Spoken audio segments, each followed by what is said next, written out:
छोटे सिर वाले बच्चे सिर्फ साडे मुल्क च नहीं होंदे, अमरीका, यूरोप, अफ्रीका समेत पूरी दुनिया में पैदा होंदे न। उत्थे तो दौले शाह का मज़ार कोई नहीं। असल में ये बच्चे माँ के पेट अंदर एक बीमारी का शिकार होंदे न।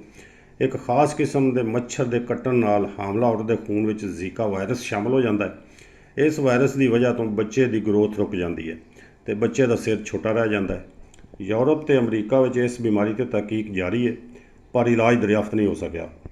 ऐसे बच्चे माँ बाप की आजमाइश होंदे न। इन्हां विच अकल शऊर की कमी होंदी है। ज़रूरी है कि तरक्की याफ्ता मुल्कों की तरह साडे मुल्क विच भी इन्हां बच्चों लई इदारे बनाए जान, महफूज पनाहगाहां मुहैया करके इन्हां नूं पेशावर बेकारियों तो महफूज किया जाए। इन्हां नूं दौले शाह दे चूहे नहीं इंसान समझा जाए तो इंसानी हकूक दिते जान ताकि ये भी अपनी ज़िंदगी सौखी गुजार सकन। जे वीडियो चंगी लगी होवे तां चैनल नूं सबसक्राइब कर लो। इहदे ते तुहाडा कोई खर्चा नहीं होंदा।